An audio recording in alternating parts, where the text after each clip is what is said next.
আসসালামু আলাইকুম। ওয়ালাইকুম আসসালাম রহমতুল্লাহি ওয়া বারাকাতুহু। কেমন আছেন ভাইয়া? আলহামদুলিল্লাহ ভালো। আপনি? আলহামদুলিল্লাহ ভাইয়া। ভাইয়া কোথা থেকে আসছেন ভাইয়া? আমি মানিকগঞ্জ থেকে আসছি। মানিকগঞ্জ। আচ্ছা, আপনার নাম কি? আমার নাম আকিবুল ইসলাম। রাকিবুল ইসলাম। আচ্ছা, তো আমাদের এখানে কতদিন যাবত কাজ শিখতেছেন এবং কিভাবে আসছেন আমাদের এখানে, মানে পরিচয় হয়েছেন কিভাবে আমাদের সাথে? তো আমি ফেসবুকে আপনাদের একটা ভিডিও দেখছি। ভিডিও দেখার পরে আর কি কাজ জন্য আর কি ভিডিও দেখার পরে আর কি আপনাদের এই জায়গায় আসছি। আর আমি আসছি মানে 15 তারিখ আসছি, 16 তারিখ থেকে আর কি কাজ। মানে 26 তারিখ থেকে, স্যার? 26 তারিখে, 26 তারিখ। ছাব্বিশ তারিখ থেকে কাজ। আচ্ছা, তো আমাদের কতদিন যাবত ক্লাস, তাহলে মোটামুটি 15-16 দিন ক্লাস পনেরো নাকি? ষোলো দিন।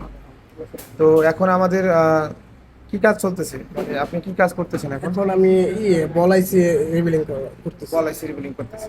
রিবিলিং হয়? হ্যাঁ, রিবিলিং করতে করতেছেন? হ্যাঁ, তো কি মনে হয় আর বাকি যে দিনগুলো আছে এগুলোর ভিতরে আমাদের সম্পূর্ণ কাজ কি সফল হবে? ইনশাল্লাহ হবে। যেভাবে ইনশাআল্লাহ। মানে কাজ করতেছি, যেভাবে করাইতেছি, ইনশাল্লাহ হয়ে যাবে। আচ্ছা, তো ভালো। তো আমাদের এখন বেসিকের কাজ মোটামুটি সব শেষ নাকি? হ্যাঁ, শুধু অ্যাডভান্সের, এখন অ্যাডভান্স ক্লাসগুলো শুরু হচ্ছে, ডায়াগ্রাম। থিওরি ক্লাসে মনে হয় ডায়াগ্রামের ক্লাস চলতেছে আপনাদের। হ্যাঁ, আচ্ছা, তো ডায়াগ্রাম কেমন বুঝতেছেন, মানে বুঝতেছেন কেমন? মোটামুটি বুঝতেছি ভালো। আচ্ছা, যাই হোক, সমস্যা নাই।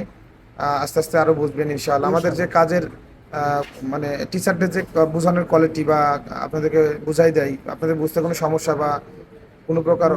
না, বুঝতে কোনো সমস্যা নাই। আর যথেষ্ট পরিমাণ ভালো বোঝায়। যথেষ্ট পরিমাণ মানে যতটুকু বোঝানো দরকার, মানে একজন স্টুডেন্টকে ভালোই বোঝায়, মানে সহজেই বোঝা যায় আর কি। আচ্ছা, ওকে। তো ঠিক আছে ভাইয়া, ধন্যবাদ। আসসালামু আলাইকুম। ওয়ালাইকুম আসসালাম।